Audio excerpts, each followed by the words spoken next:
Yes, sir. We are back, man. And apparently, there's a UFO photo out there that cannot be debunked. I'm hoping this channel has it. So we're going to check this video out, man. So if you're new, join us. Become part of the family. Now let's check this out.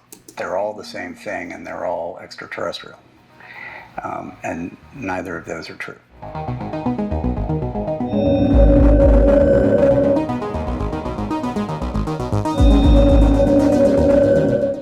Powering the gravity amplifiers. UFO skeptics would have us believe that the existence of aliens is a figment of our imagination, or a product of conspiracy theories. However, when several UFO sightings have been reported over centuries, And not to mention what Mexico just brought out and put on full display in front of everyone to see, for everyone to see. Like, you can no longer look at us as crazy, man. In a minute, the pendulum is going to shift and people are going to start looking at you, non-believers or skeptics out there, and say, why are y'all still on the fence? Eyewitnesses backing them up, it no longer seems like a hoax. Extraterrestrials are present in the universe, and there are UFO photos and sightings that prove it. Join us in this video as we explore this UFO photo that cannot be debunked because the proof is out there. Dude,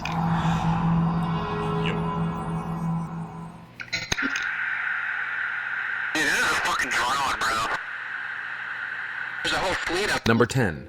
The curious case of the Kelly Hopkinsville encounter. When officers attached to Hopkinsville Police Station resumed work on August 21st, 1955, little did they know that they would have an unusual case reported at the station that day.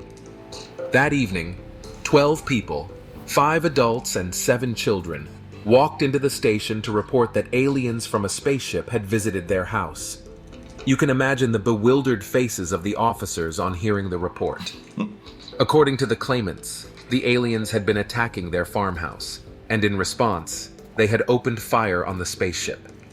This gun battle continued for 4 hours as the residents battled with the aliens. 4 hours? When questioned, 2 of the adults, Elmer Sutton and Billy Ray Taylor, reported that they had been firing at a few dark figures that had appeared in their doorway. Now, I never thought about this, right?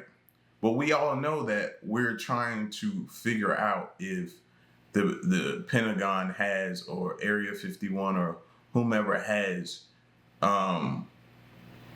actual UAPs, actual unidentified objects, spaceships, whatever you want to classify and call them as, right?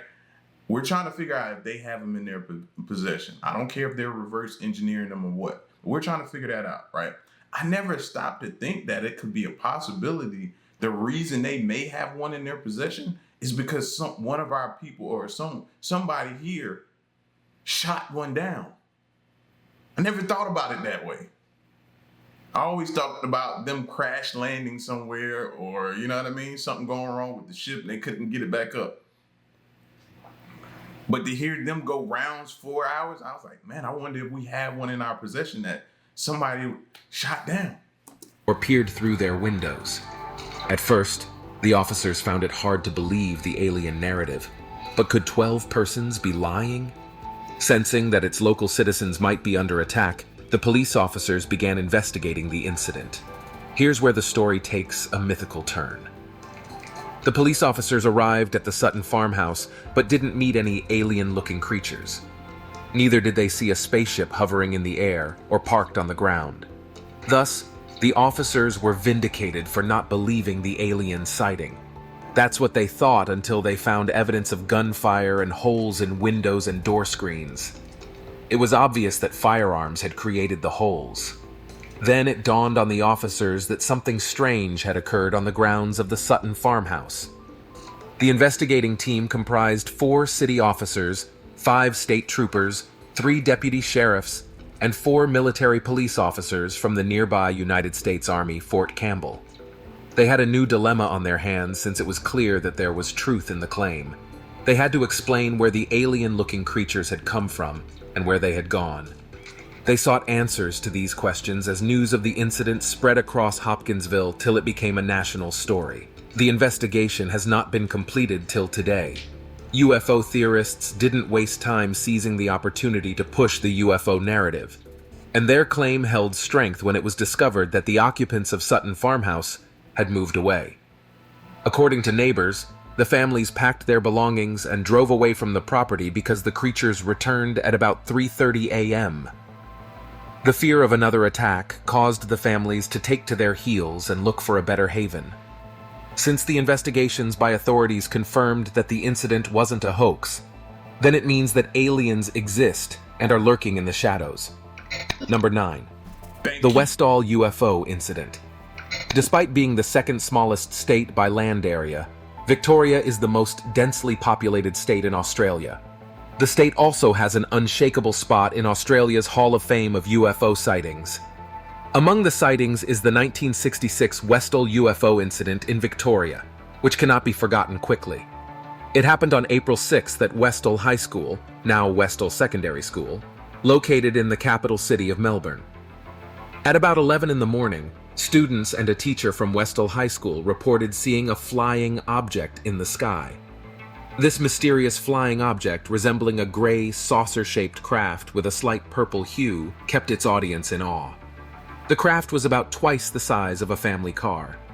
The image was still fresh in the students' minds when they described it to authorities in the coming days. According to the students, the mythical object descended as it flew over their high school, then disappeared behind a stand of trees.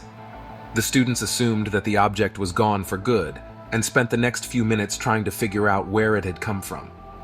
While they were still racking their brains, the object reappeared 20 minutes later, to their surprise. Their shock increased as the object doubled its speed and flew toward the northwest. This incident got even more exciting when some people reported that 5 other unidentified crafts were pursuing the object. So not only do aliens exist, but it seems they also engage in military operations like we do. While we don't know the exact location of these extraterrestrial creatures, it is clear that they can visit us whenever they like. Still on the flying object, although many skeptics claimed it wasn't an alien craft, UFO theorists disagree. UFO enthusiasts believe that the flying object came to execute a military operation in Victoria, Australia, but was chased back by enemy aircraft. Regrettably, we don't know if the craft was able to return to base or if the enemy crafts caught up with it. Number 8. You know, one thing we got to start looking at too and piecing together the dots, connecting the dots, is why are they choosing to show themselves in certain areas? Better yet, what are they doing in those areas? Why did it choose that place? Why did it choose this place? And start trying to, instead of being so skeptical in that, we need to figure out what are they doing. They could be strategically going to certain places for a reason. We got to get past this, man, and start getting on offense, bro, to figure out what they doing. Or we going to be stuck playing defense. The Lakenheath Bentwaters Incident. The Royal Air Force of the United Kingdom and the United States Air Force have a shared history that dates back several decades. Their shared history is not limited to military activities alone. You may be surprised to know that the air forces of both nations have a shared UFO experience. Let's go down memory lane to the night of August 13th, 1956, when air bases in eastern England picked up a series of radar on unidentified flying objects. At about 9:30 in the evening, radar operators at the Bentwaters military base tracked an approaching flying target. The confusion about this incident is that the target looked like a normal aircraft on a return trip. It was moving at a speed of several thousands of miles per hour. The story took a surprising turn when the radar operators spotted a group of targets moving slowly to the northeast. The targets merged into a single, very large return before moving off the scope to the north. But that wasn't the end. For their third sighting, the radars picked another rapid target moving from east to west. Although there were no actual visual sightings of the objects, the military communities of the UK and the US cannot forget this event in a hurry. Conventional explanations of the event have been unable to disprove the hypothesis by UFO theorists that the flying targets were UFO objects. Number 7. The Gulf Breeze UFO Incident. One mysterious UFO sighting that has troubled eyewitnesses took place in the Gulf Breeze UFO, Florida, United States. The events occurred between late 1987 and early 1988, and have been one of the strong pieces of evidence used by UFO theorists in debates on aliens. On November 11, 1987, Ed Walters, a contractor in Gulf Breeze, was reportedly immobilized by a blue beam. According to Walters, he saw an object hovering about 200 feet above the ground, and he was mesmerized for a few seconds. He quickly got over his shock and took out his Polaroid camera to record the event. It wasn't every day that one saw an alien-looking craft, and Walters knew this. His curiosity had been piqued, and it wouldn't be shaken off quickly. Walters wasn't satisfied with that first sighting and decided to try his luck by visiting the location again. Guess what? Walters' curiosity was rewarded because the UFO was still present. Although fazed by the occurrence that looked like a scene from a sci-fi movie, Walters took a second photograph of the object. In the following months, Walters would visit the site multiple times, recording a videotape and capturing 32 photographs of the object. Walters' encounter with the UFO took a more interesting turn when he spotted the craft land on Soundside Drive and drop 5 aliens on the road. Walters was on the borderline of fright and amazement when one of the aliens stared into his car window.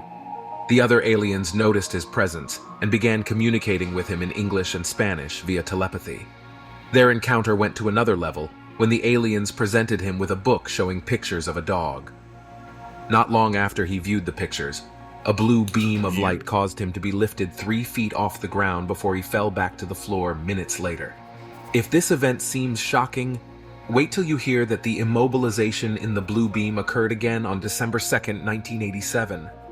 This event was also reported by Walters, leading us to take the Gulf Breeze incident as one of the most spectacular UFO sightings in our world. Number 6. Tuscany Stadium UFO Sighting. There are different reasons a football match can be halted mid-play. However, the football world will never forget the 27th of October, 1954, in a hurry because of the spectacular way a match was stopped for some minutes. It all happened in Tuscany, Florence, when the mighty Fiorentina Football Club was pitched against local rival Pistoiese. The stands of the Stadio Artemio Franchi were filled to its brim by over 10,000 fans who had come to watch a regular match. Little did the fans know that they were about to witness a historic event. The memorable event occurred just after halftime when an eerie silence enveloped the stadium. The fans were no longer looking at the playing footballers as their gaze had shifted to something in the sky. Almost everyone was pointing to the sky, where egg-shaped objects were glittering. The silver-coated objects had the attention of the spectators for a few minutes, and they moved very fast till they were out of sight. According to Gigi Boni, a lifelong Fiorentina fan, the objects resembled Cuban cigars. He believed they were extraterrestrial objects. Another eyewitness... Cuban cigars, huh? What does that put you in the mind of? What does that make you think of that we've talked about on this channel several times? To me, that sounds like what a Muamua looks like, right? It's like this long, cylindrical, cigar-like object or debris in space. Start connecting the dots, man. And one of the footballers that day, Artico Magnini, confirmed that the game halted for minutes as the objects mesmerized both the spectators and players. Everyone was shocked because it was nothing like they had seen before, and almost everybody agreed that the objects belonged to aliens. Perhaps the aliens decided to have a... Because you can't fool people's eyes, man. People know what they be seeing, and they be trying to make us second guess ourselves, but you know what you see with your own 2 eyes. First-hand view of a football match. Number 5. The Coin Helicopter Incident. On the 18th of October, 1973, some residents of north-central Ohio saw strange lights in the sky to the west over Charles Mill Lake. Understandably, they were bewildered for the rest of the night. Some probably even dreamt of the sighting that night. However, what the residents didn't know was that they were not the only ones who had spotted the unusual lights. They would wake up the next morning to discover that a military helicopter flying near Mansfield had also seen the lights. Captain Lawrence J. Coyne was flying the helicopter, and he was the one who reported the incident to the public. Due to the integrity of Captain Coyne, this incident is regarded as one of the most credible UFO sightings, according to the Center for UFO Studies. Coyne was 36 years old at the time, with 19 years of flying experience. Furthermore, Coyne wasn't alone in the craft. Sitting beside him was First Lieutenant Arrigo Jezzi, a 26-year-old pilot and chemical engineer. Behind Jezzi were Sergeant John Healy, the flying medic, and Sergeant Robert Janasek, a computer technician. The helicopter, which belonged to the United States Army Reserve, was en route to Cleveland Hopkins Airport. During the trip, Coyne saw a single red light to the west, flying to the south. At first, the crew thought the light was from a tower beacon or an aircraft port wing light. However, they changed their mind when the light changed its trajectory and began approaching the helicopter. At this point, Coyne and the others knew that something was fishy. In response, Coyne flew the helicopter at a descent of 500 feet per minute. He also contacted the National Guard aircraft tower in Mansfield to check if the light was theirs. He established communication with the tower briefly before losing contact with the operators.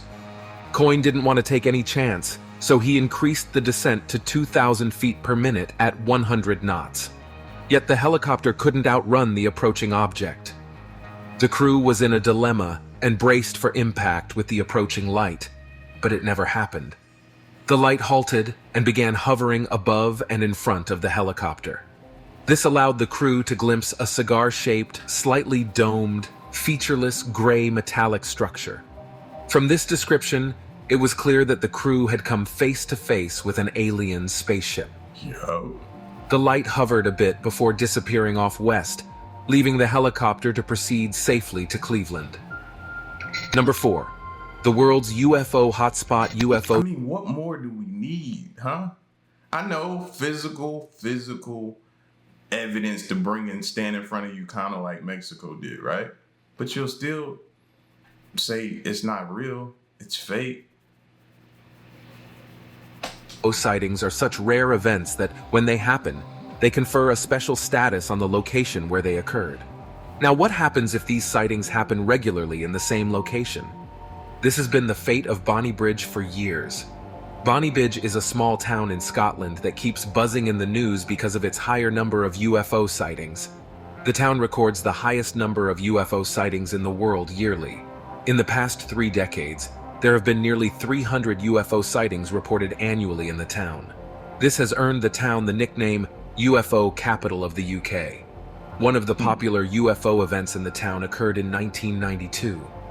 Local businessman James Walker had been driving between Falkirk and Bonnybridge when he spotted something unusual that forced him to halt the vehicle. Hovering above the road was a bright shining object blocking his way. The object moved at a very fast speed and disappeared from view. As expected, Walker was disturbed by this event. He hurried away from the location and would share his experience in the coming days. Walker isn't the only one to have experienced such an event. Over the years, many other residents have also shared their UFO experience. From cigar-shaped flying objects to strange lights hovering in the sky, there are about 300 sightings recorded in the sleepy town annually. This has transformed the town into a mecca for UFO theorists. Number 3. So what is it about that town then? What do they have that they want? Or what is it with the people there? What are they known for? What is that? Like, we need to do our research on that town. 3. The lights above the New Jersey Turnpike. When many eyewitnesses attest to an incident, it's true. Everyone can't be lying, can they? If you agree with this, then you would also agree that the strange lights that appeared above New Jersey were a UFO sighting. Although UFO skeptics would have you believe that the event is a hoax, residents of New Jersey would beg to differ. On the 17th of July, 2001, residents were dazzled by the sight of strange, bright lights high in the sky.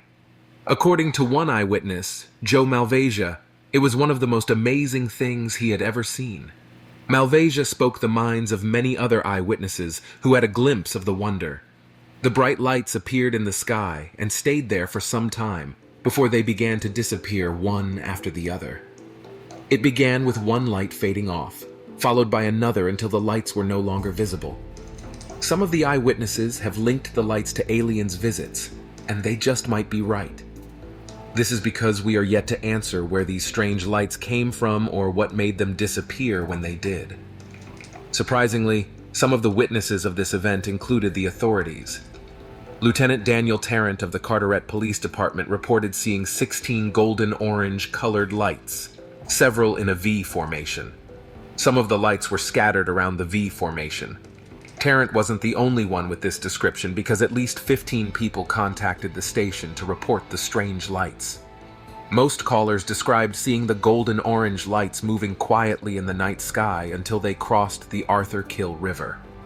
Like the eyewitnesses, the authorities cannot explain the origin of the strange lights. Thus, it sits high in the records of unexplained UFO events. Number 2. The Stephenville Sightings. Over centuries of our human existence, aliens keep proving that they are not a figment of our imagination. Facts. The Stephenville Sightings of 2008 is one of such opportunities that extraterrestrials have seized to prove to us that they exist. One evening in January 2008, residents of Stephenville, Texas, experienced an uncommon event when they saw a UFO in the sky. The object, described as faster than a speeding bullet and bigger than a Walmart, hovered in the night sky for about 5 minutes, enough time to be spotted by many eyewitnesses. But if the accounts of dozens of witnesses are considered false, could a pilot and police officer also be lying? Pilot Stephen Allen had seen the object when he was clearing brush off a hilltop near the town of Selden. According to Allen, the UFO was a large aircraft with flashing strobe lights. One would expect that this type of enormous aircraft would have made a large noise during its movement. However, this is not the case. The craft was silent, based on Allen's report.